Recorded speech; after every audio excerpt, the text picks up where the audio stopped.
Olá, mais um programa Saúde Total. E hoje temos a alegria, conosco está aqui, como é que está?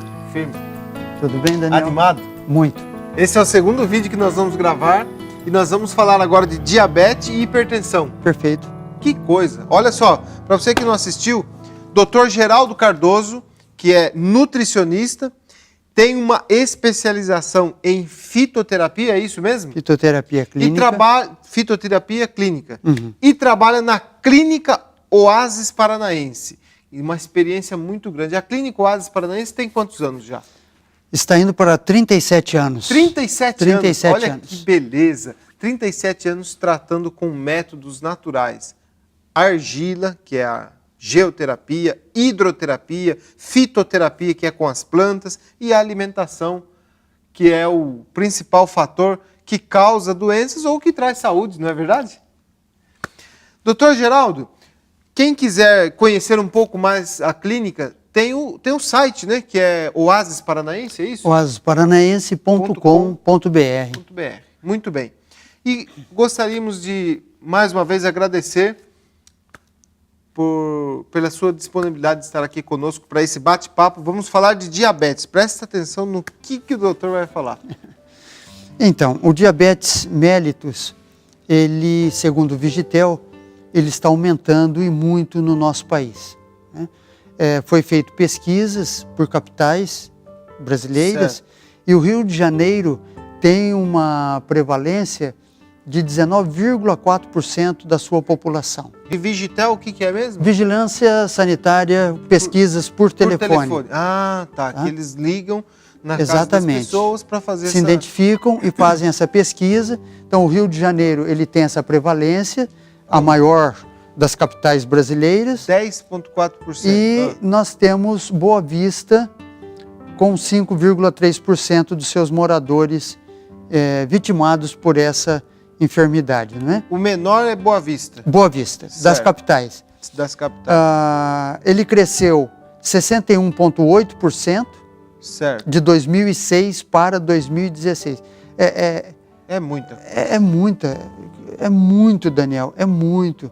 Prezado ouvinte, passou de 5,5%. É muito. Em 2006 para 8,9% para 2016. Ele é mais prevalecente no sexo feminino, com 9,9%, e o sexo masculino, 7,8%. Tá? É uma doença extremamente degenerativa, porque ela impacta o funcionamento do corpo todo, mas em particular a parte renal, a parte visual, a parte circulatória, né? É a responsável pela maior parte dos doentes que buscam hemodiálise. Ou seja, diabetes não se brinca, né? De forma alguma, Daniel. E ela é considerada uma das grandes epidemias silenciosas do século XXI. Poxa vida. Diga-se de passagem que aproximadamente 50% dos seus portadores não sabem que têm a enfermidade, porque desconhecem os sinais da doença, né? Há uma perspectiva em termos mundiais, isso a pesquisa da OMS, Organização Mundial de Saúde, em 1995, tínhamos aproximadamente 135 milhões de pessoas no mundo com diabetes. Em 1995, 135 milhões. 240 milhões em 2005 e há a projeção para aproximadamente 370 milhões de pessoas, ok? Em 2030. Então, repetindo, em 1995, 135 milhões. 240 milhões em 2005 e uma projeção de 366 milhões, creio eu, como profissional da área de saúde, que isso até pode passar para o ano 2030. Poxa. 2/3 desses 366 milhões para 2030, 2/3 eles habitarão em países em desenvolvimento. Certo. Então, essa enfermidade, ele aumenta com a idade. E assim como na obesidade, que é mais prevalecente em pessoas com menor escolaridade, menos anos de estudo, também o diabetes, ele é quase 3 vezes maior entre aqueles de menor escolaridade, como temos falado no vídeo anterior, Sim. de que menor escolaridade, Mais incidência da doença. doença, por quê? Ele não terá, não estamos generalizando, é claro, um cargo, um extrato social melhor. Então, a forma mais fácil é você adquirir com o que tem o produto de maior valor calórico. E isso significa alimentos refinados. Até porque é produzido em maior escala e é mais barato acaba sendo às vezes. Vamos nos basear... Não pensando no custo-benefício. Sim, mas vamos nos basear aqui, sem estigmatizar em hipótese alguma. Mas são pesquisas de universidades federais mostrando que a cesta básica ali tem alimentos hipercalóricos. É verdade. Né? Por favor, prezado ouvinte, meu amado amigo Daniel, né? Nós estamos dizendo dados estatísticos. Sim. Nós estamos falando de menor escolaridade, respondendo sua pergunta, por que o de menor escolaridade tem a prevalência maior da obesidade e diabetes? É simples, porque o valor monetário que possui haverá de comprar alimentos com maior valor calórico. Né? Que é o acesso que tem, é o possível. Exatamente, né? Exatamente. E ela, como temos dito, é uma doença que ela pode ser controlada, é controlável, e eu li um artigo científico na semana passada, foi realizado em Estocolmo, ela foi vinculada numa revista científica de alto impacto, ou seja, um índice alto em porcentagem, onde um X% durante anos e anos foi acompanhado e eles reverteram o quadro do diabetes. Olha aí. Então, essa história de que diabético é diabético para sempre, ele não procede. Nós estamos falando de diabetes tipo 2. Diabetes tipo 2, ele não depende da insulina. Pode ter diabético tipo 2 que usa insulina? Sim, porque a parte medicamentosa não teve efetividade, então se usa. Mas a maior parte dos portadores de diabetes tipo 2, ele usa medicamentos. Metformina, Janomete, Galvus e etc, etc. Tá? Mas se o indivíduo, nessa pesquisa comprovou-se, ele perde peso, a resistência insulínica diminui, ou seja, a célula, ela cria resistência ao hormônio produzido pelo pâncreas, que é a insulina. Ilustremos. Toda fechadura tem uma chave.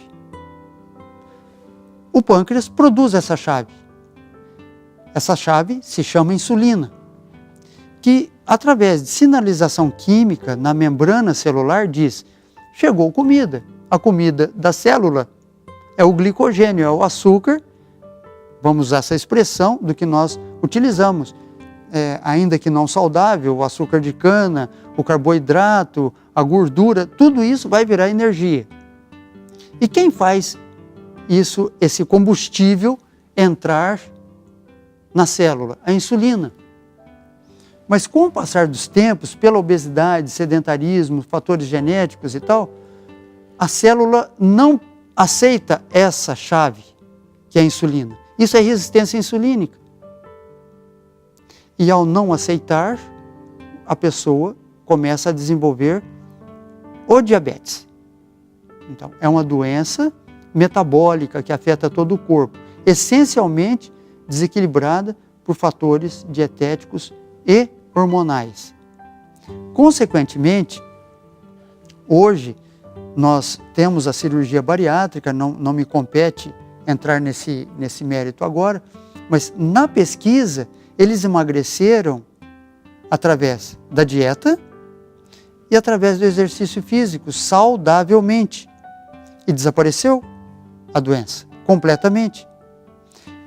Na continuidade desse estudo, que saiu semana passada, eles continuarão acompanhando para ver a permanência nos níveis normais da glicose, que situa-se entre 70 a 99 miligramas por decilitro de sangue. É uma boa notícia, é uma maravilhosa notícia, tá? Que nós recomendamos aos nossos ouvintes deste canal maravilhoso, não é? Pois é. O doutor está falando essa questão e eu estou imaginando aqui que muitas vezes a pessoa está em casa, quem está assistindo o vídeo, fica pensando o que fazer para sair dessas estatísticas, que são assustadoras, obviamente. Sem dúvida, sem dúvida. Principalmente saber que o diabetes não é uma doença simples, o caso não é simples, é muito sério. E o que fazer diante dessa situação? Daniel, eu vou te contar uma experiência, posso? Claro, fica à vontade. Ocorreu há 1 mês e meio atrás, na Clínica Oasis Paranaense, em Curitiba, né? Já falamos aqui o site www.oasisparanaense.com.br. Nós recebemos um senhor, advogado, ele foi cônsul da Itália, né, no Rio Grande do Sul, e ele chegou com um índice muito alto de glicemia. Ele chegou com 380 miligramas por decilitro de sangue, sendo que o normal vai até 99. Um senhor já na terceira idade, pessoa fantástica, muito querida.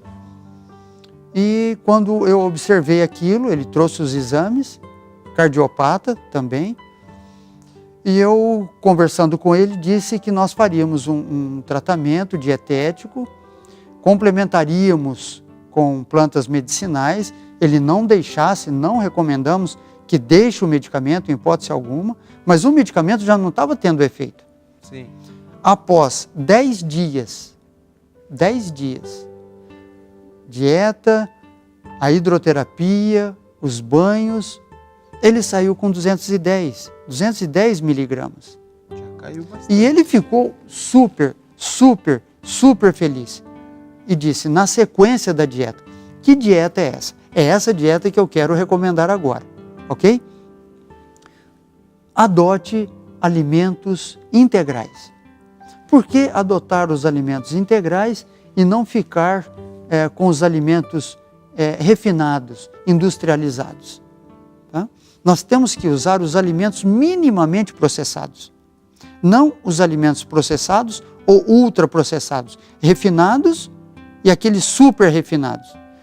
O que vai ocorrer ao usar o alimento integral? Ao usar o alimento integral, as fibras retardam a absorção da glicose. Olha que interessante. Né? É como se tivesse uma corrida e você tivesse obstáculos.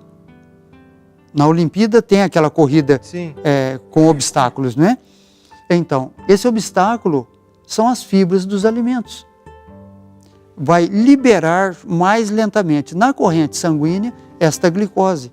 Por consequência, ao se usar os alimentos integrais ou qualquer outro alimento, para fazer com que ele chegue muito mais pré-digerido ao intestino, principalmente os carboidratos, eles devem ser totalmente mastigados. Olha aí. Então, peraí. A dieta é uma coisa, o hábito de mastigar é outra coisa. É outra coisa, porque se você usar o bom alimento sem a devida mastigação, você não vai auferir os benefícios que ele pode te entregar. Interessante, né? Tá? É você entrar em um carro, ou um computador, ou um equipamento eletrônico que te oferece X mais Y e você fica apenas no A, nem chega no X. É né? isso aí. Então, a mastigação, ela haverá pelas enzimas que nós temos a nível salivar, também a língua produz, a amilase salivar, ela vai quebrar esses alimentos, quimicamente falando, propiciando uma absorção melhor, uma digestão melhor e as fibras retardando essa liberação da glicose. Utilize muitas hortaliças, muitos legumes, tendo uma certa reserva com a beterraba, principalmente, não que você não a coma, mas não exagere, né?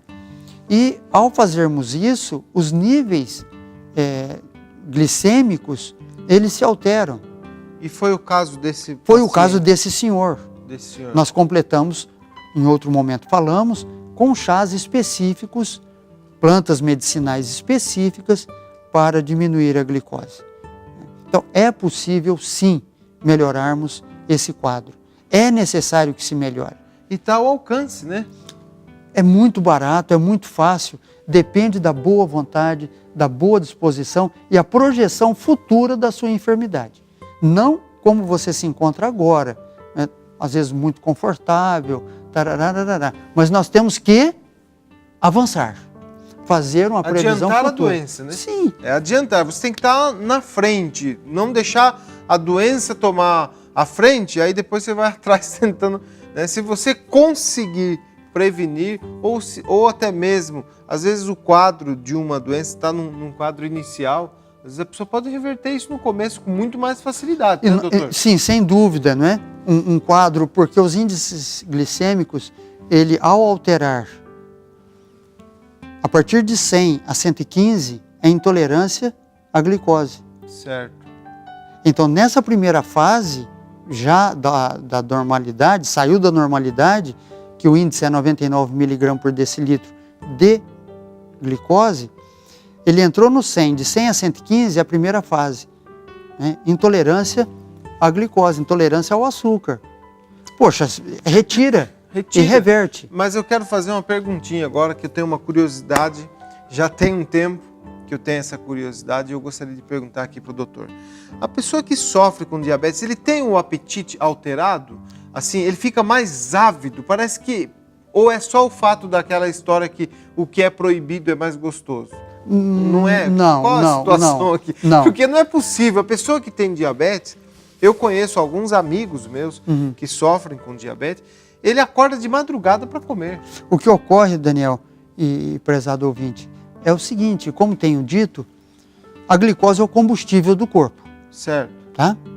Se a célula, ela criou resistência à chave, que é a insulina, e a chave não abre a porta da célula, numa linguagem figurativa, Sim. o combustível não entra.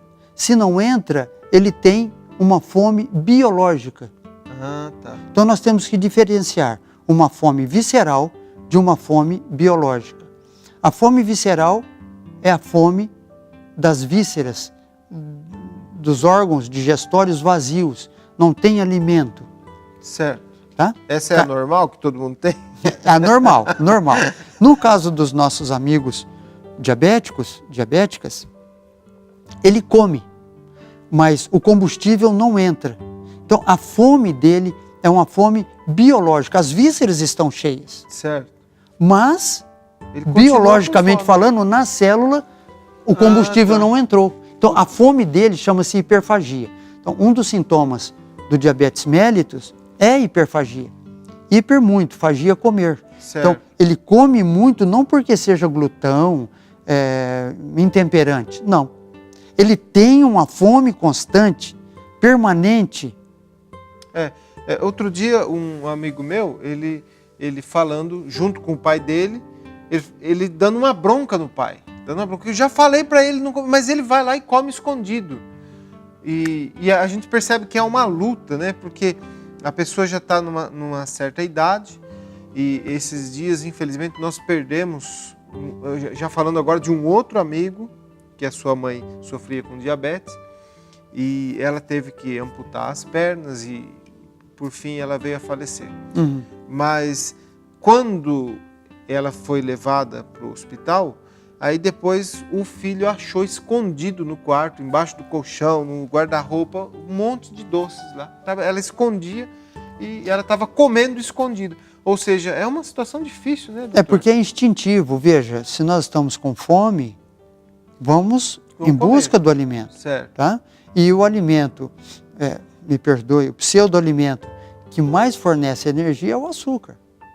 Rapidamente, porque ele é um monossacarídeo. Certo. Tá? O mel é um disacarídeo. O açúcar, um mono, uma molécula de sacarose. Então, obviamente, ao comer já na boca a absorção. Então, o diabético, ele sente as forças se irem e a forma mais fácil é o doce, né? Então, voltando ao pensamento central, essa senhora, ela teve amputação dos membros porque é uma consequência tardia do diabetes. Uma consequência tardia, porque vai esclerosando, vai diminuindo a sensibilidade, a vascularização é comprometida, vem uma necrose, vem a trombose primeiramente, evolutiva, e a amputação. Então, vamos assentar as bases para a alimentação saudável, né? Então, a hiperfagia, o excesso alimentar, principalmente no diabetes tipo 1 das crianças, as mães devem estar atentas. A hiperfagia, o comer em excesso e perdendo peso. É o oposto. Na criança, a criança come e vai perdendo peso. Então tem a sudorese, que é uma transpiração abundante, pegajosa, que é a hipoglicemia, a baixa taxa de açúcar. Temos que ficar atentos a isso. A poliúria, a urinação abundante, principalmente à noite, tá? A boca seca, né? O tomar água em excesso. Esse excesso é fora dos padrões normais. Sim. Né? E a urinação abundante, as dores abundantes nas pernas, dores fortes em membros inferiores, caracterizam diabetes tipo 2 ou tipo 1 também. Né? É um alerta isso. Um alerta. E na Clínica Oasis, nós temos feito experiências ao longo desses mais de 3 décadas. 37 anos. Que maravilha, tá? Né? E nós temos visto pessoas reverterem, se tratarem e saírem muito bem. Porque o importante não é a estadia só ali, é a educação que recebe, sim, as palestras e o estilo de vida a ser adotado ao longo dos anos. Que maravilha, que maravilha. Eu conheço a Clínica Oasis, já estive lá várias vezes, inclusive já levei até excursões para lá. E é muito bom. Se a senhora não conhece, vale a pena conhecer, é muito bom, é um retiro que se faz ali, né? Fica num lugar muito agradável, numa região rural, e ali a gente recebe um ânimo para seguir no dia a dia com uma alimentação mais saudável. E isso tem trazido longevidade para muitas pessoas. A qualidade de vida é recuperada, né? É recuperada, e a pessoa às vezes precisava daquele impulso para poder seguir a vida com mais qualidade de vida, que às vezes no decorrer do dia a dia, no corre-corre, às vezes a gente acaba deixando de lado. Gente, se você gostou desse vídeo, vai no nosso canal no YouTube, que o nosso canal é Conectados com Deus. Tem no YouTube e também tem no Facebook. Você pode interagir conosco. O Dr. Geraldo Cardoso, ele vai continuar falando conosco sobre hipertensão. Hipertensão. É isso mesmo? Mas no outro vídeo. E aqui nós terminamos esse vídeo. Muito obrigado pela sua participação. Obrigado a todos. Próximo, já.